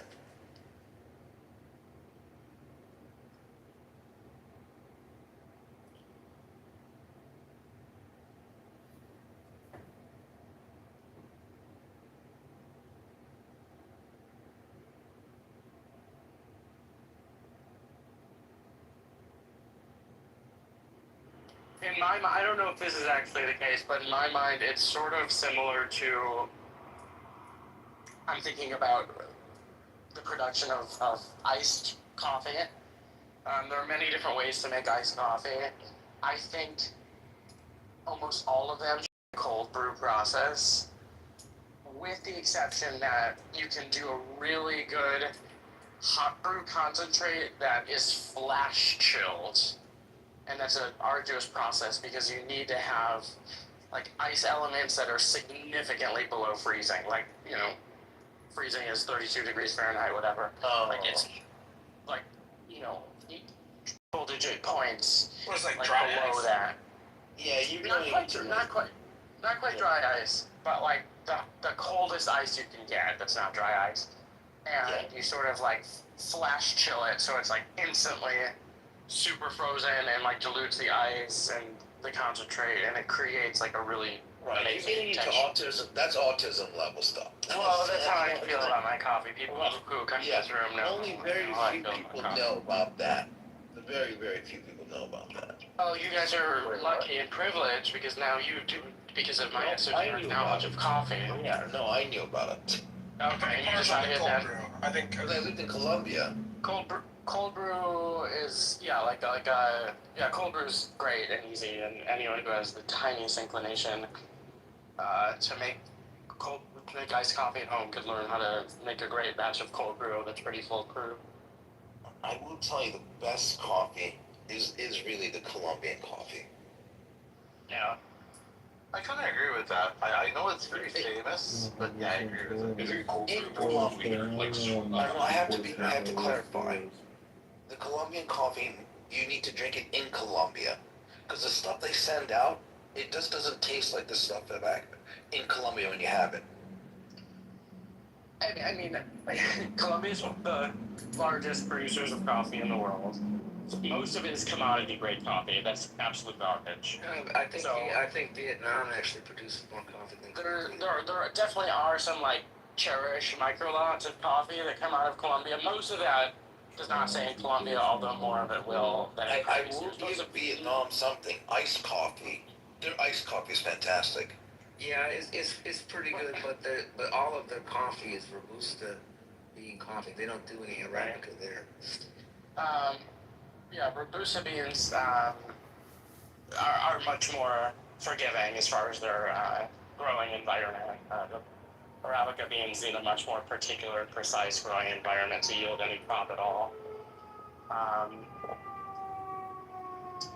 My favorite growing regions, and I like all the growing regions, but would be like the absolute top tier micro lot Ethiopia's, other East African coffees.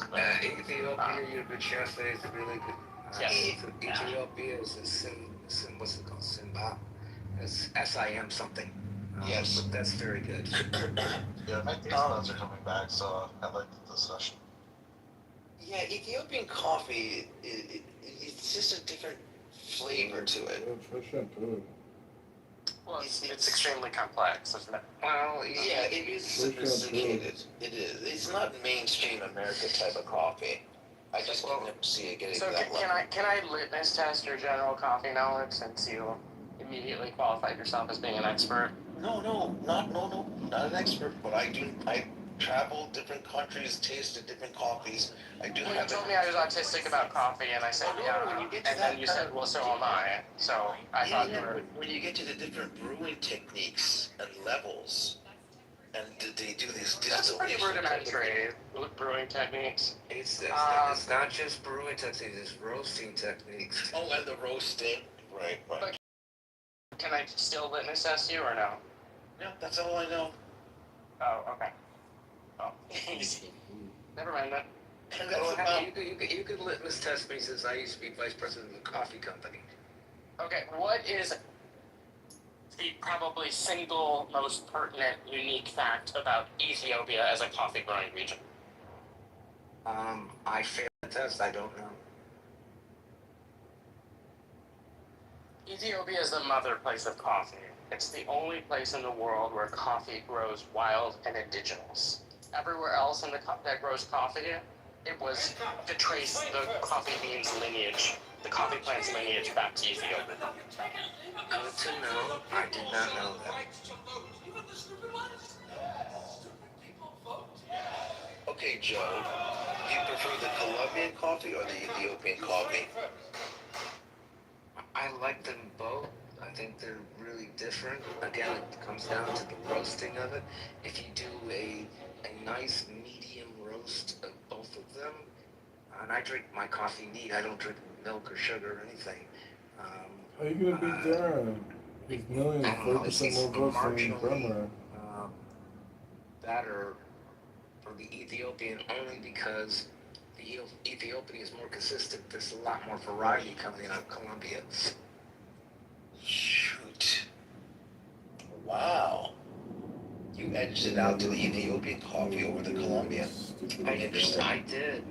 But like, just comparing like a broad growing region like that, 1 to 1 is not. Like, it's definitely like an apples to oranges thing. Because when you talk about like getting anywhere near to like the best levels of coffee production, you know, you're talking about extreme artisanal micro lot, specialized farmers that have operations where there's a singular obsession with quality and the exact perfect microclimate with the exact perfect varietal of bean and a little bit of luck in the harvest. So it's like by far most coffee is just grown to commodity grade, which is not even part of this discussion at all. So it's like are the best coffees better than most coffees in Ethiopia? Of course. Are the best coffees in Ethiopia? So if you're talking about only like the absolute best of the best micro lots that come out of each growing region, then maybe you could have a discussion. But I don't think that's what we're doing.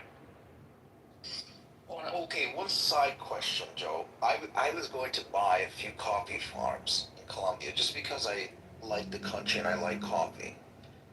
And my family's been in the farming business. But darn, you're saying that the Ethiopian bean is better, slightly better. It depends on what farm it's coming from too and where it's grown. There's a lot of factors to it. My favorite coffee is La Lucia Estate Coffee. My friend Michelle Hebert has a plantation in of all places, Zimbabwe, and he's fighting the Zimbabwe government that keeps stealing his land. But his coffee is phenomenal. And Zimbabwe is not known as a coffee producing country. Oh, I've never had Zimbabwean coffee. See if you can find La Lucia Estate. Michel Hebert, he's a Lebanese Frenchman, and his coffee is phenomenal. La Lucia. Oh, okay, thank you. And you know, he came over, he used to come over, we used to buy green coffee from him, and he came and told us all about his estate and everything he was doing. It was fascinating. And also the politics of it were crazy.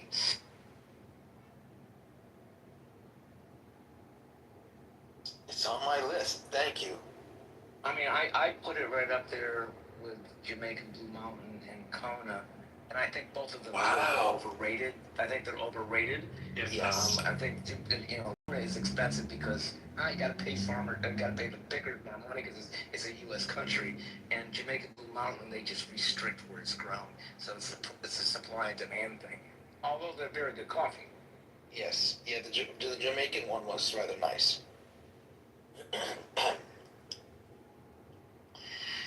Especially after they have a fantastic seafood dish with their beer, that coffee afterwards is a nice finish. What part of the country do you live in? Me? Yeah. Oh, I'm a Jersey boy, but I'm going back to Columbia, moving to Tennessee. I was going to say that the founder of the coffee company I used to work for, who got kicked out, Martin Dietrich, his family is famous for creating the Dietrich roaster, which is one of the roasters you see in coffee houses where they're roasting at the premises. He has a couple of locations called Keene Coffee. I think it's spelled Kean in Orange County.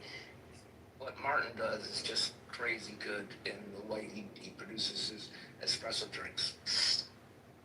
Oh, thank you. I think, you know what? I'm still gonna keep it on the table and buy the coffee farm in Columbia. So, you guys wanna come down? Come down. Do you know, like, how they grow the coffee, what their watching method is, what varietal they grow? You know, I kind of skimmed through it on a YouTube video. I was supposed to go on tour to watch the whole process, but I got busy with my sister wanted to do other things. But when I go back, I'm definitely gonna go and watch how they do it.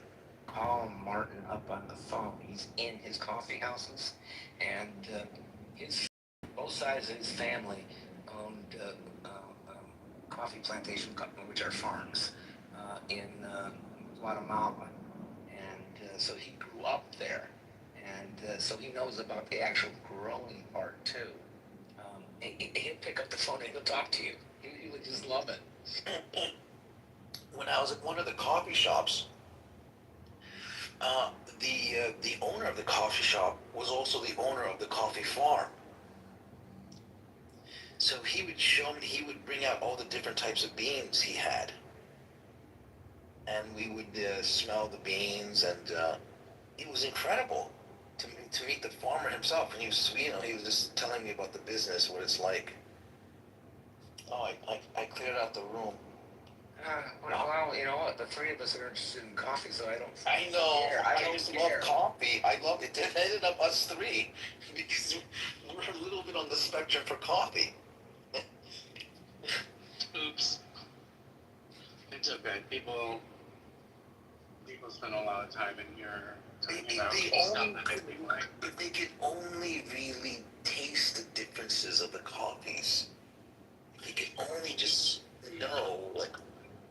If you're interested, since you're thinking about buying a farm, there's this book from the early 2000s. It's titled God in a Cup, and it tracks the lives of 3 of the top coffee buyers in the world that are sent by some of the most obsessive coffee companies to go all around the world, all the growing regions, make direct relationships with the farmers to procure the best possible crop.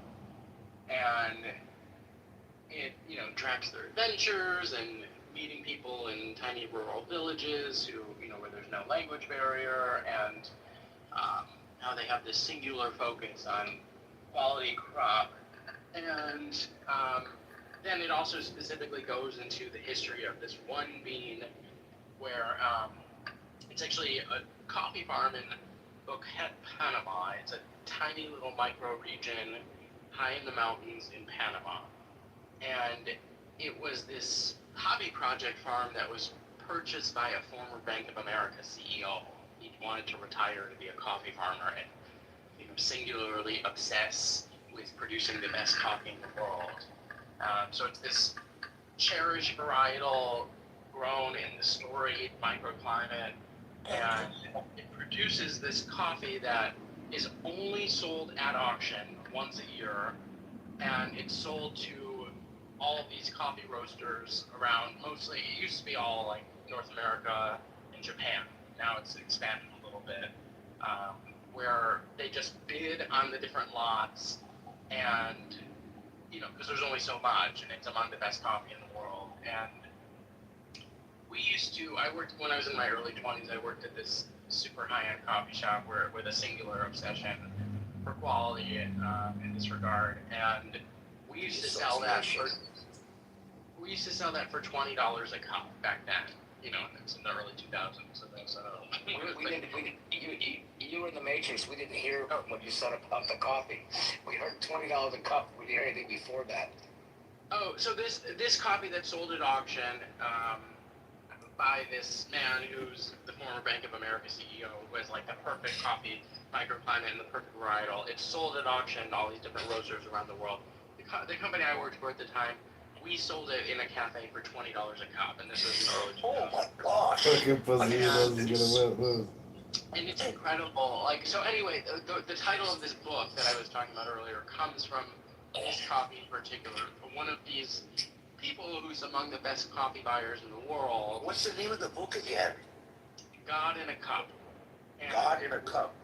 And he described first tasting this coffee in particular as like seeing the face of God in the cup. Oh my gosh. And Wow. I'll never forget the first time I tried it. It was like, tasting it was like everything all at once. It was like every possible like good complex coffee note flavor all at once. It was like chocolate and berry and it was in Panama. Panama. It comes out of Panama. Yeah, it comes out of Okay. Panama. Thank you. Yeah, and it was just I had to like force my body to not go with my instinct, which was to like gulp down this coffee. It was just absolutely incredible. Wow. If you this coffee is called La Esmeralda. If you do a search for La Esmeralda coffee, I haven't looked at what it goes for lately, but it used to be sold at retail, and this is in the early 2000s, at $200 a pound. So you know, imagine that in today's money. Yeah. That's what I wanted to ask you. I want to ask you that time frame. You said it was early 2000s. Have the following generations had a similar zest for coffee? Because in my generation, we were crazy coffee. Yeah.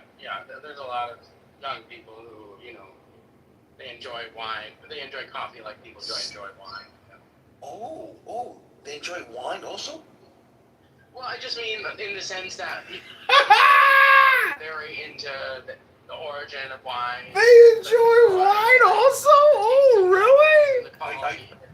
Oh my goodness. Are you a millennial or what are you? Sort of. I'm like maybe like the old. How much is Lucia a pound? Sorry. Is he in the supermarket?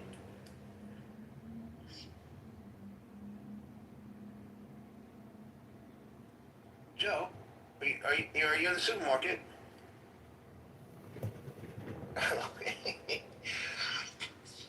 Man, that's a good story. Appreciate the reception. Mm-hmm. Are you near a computer? No, I'm on. It's my phone. Well, I'm in the car. Can you look up how much La Esmeralda coffee is going for now? Oh, La Esmeralda? Oh, let me look it up. This is this coffee I was referring to. La Esmeralda coffee. Yeah. La Esmeralda. 1 pound is $87 on eBay. Is that about right? Okay. When is that from? Well, here, let me see. I mean, does it say roasted? No, I'm getting it from. Oh, here we go. Let me see. Oh, La Esmeralda. Here we go. 8 ounces, $60. Coffee beans. Okay. Honestly, I would do it. if you have some disposable income, which it sounds like you do, I would buy some to try.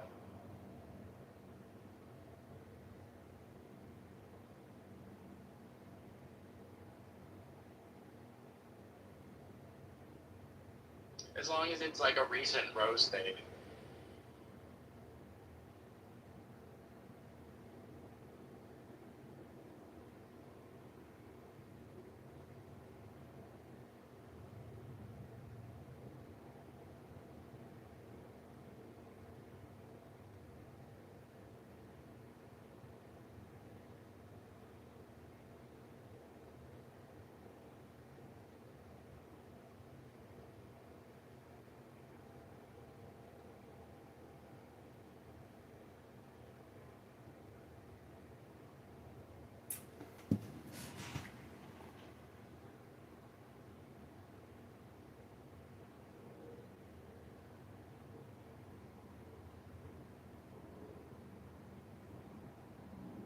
holding this question for a while. It's really quick because he keeps on bringing up the Shabbat. I just want to bring up the principle of it. In Torah, you cannot find where it says you cannot buy and sell on the Shabbat. But yeah, I mean, I'll go ask you this. Do you think that? Listen, if you're doing Xanax and alcohol, I don't fuck with that. I don't fuck with anybody. Well, why Blue Moon specifically? I don't know. You said Blue. She said Blue Moon. Maybe she thought you were an American. That's all you liked. Like, of course she knew. She knew I was American. It was from Connecticut to D.C. What was she? She was white. American. That's probably pretty So standard. she was trying to consensually drug you. She was trying to figure out. She was trying to get a sloppy toppy before the plane landed. Impregnate yourself and then claim charge. It was the weirdest experience. We're trying to give you a sloppy toppy before the plane landed, and you totally misread the flag. I didn't do it. I didn't misread the flag. I knew what she wanted. But you don't need to give me a fucking Xanax and a Blue Moon. You know? Nah, bro, but all you have to say is no thank you. That's all you have to say. Just grab it and roll over, you know, like that. Pretend you did it. I mean, that shit is dangerous too. I don't know why people do that. So I haven't had Blue Moon before that day. I didn't have it with her, but I tried it. Like when I was down there, I was like, let me try this Blue Moon. I was like, it's okay. It's like a thicker, you know, it's like a thicker Budweiser. It was like I don't know. Dude, it's fucking weak. Budweiser sucks too. I love Heineken. Everybody loves Heineken. Yeah. If you're gonna drink beer, it's like drink real beer. As an American, you know, Blue Moon is white ale or whatever the fuck it is. Next thing you're gonna say is like, I like Coors Light. Come to Europe and then you what? Yeah, I know. I know the Germans laugh at American beer. Even the English too. Seriously. What's your beer like? Budweiser is good. Is it thick or is it is it skunky? Is it what's it? You got like IPAs. Yeah, we have IPAs here. Like we have Sam Adams. It's IPA. 805 is good. Have you tried Arrogant Bastard? No. A good if you like Heineken, people like Heineken have like Amstel. That's good. We have that here. Yeah. It's probably watered down though. Dude, have you tried the 0% Heineken? No. 0% base, right? It's probably an empty bottle. Have you had Lebanese beer? No. Here comes the plug, dog. Is it good? Almaza. I used to drink Almaza. No. What's it like? It's a Pilsner. That's good. Yeah. Ah. Very good. There's two things that I think of when I see Faroes. Lebanon and Kanafe. Kanafe? Yeah. What do you mean? That's that. Listen, once the Lebanese start claiming Kanafe as theirs, it's all over. Well, whose is it, brother? Palestinian. It is. It's Palestinian. I thought it was It's Turkish. Lebanese. No. There is Turkish too, but there are different types of. There's the famous one is the Palestinian. Yeah, the Kanafe is the Palooza. Yeah, is the original. Yeah. That's what we're famous for, is the Kanafe. And it's good. I like Palestinian Kanafe. Yeah, but you have to get it when it's made on with what I don't know what you call them in Arabic, babor, the open flame. Oh yes. I like mine in shop. You know the kake, the sesame bread. Oh, kayak, yeah. And they put it inside of a small one. Oh, that's so good. That's like the best breakfast. The kanafe though, when they make it like they grill it. I guess it will be grilling, right? It's grilled. It's on a flame, and you put it. Read that book. It's a great fucking read. It will open your eyes, man, and put all the pieces of the puzzle together. And it explains why women are the way that they are, why men are the way that they are, and explains the behaviors and environmental challenges they were faced with that caused them to develop these traits, and how we see these traits today, even though a lot of those external environmental influences don't exist anymore, but because we've been so ingrained, because we spent more of our development in the raw wild versus in this, civilized society that we currently live in, while we still continue to see these types of traits exist today. But it's a great fucking book, man. Right.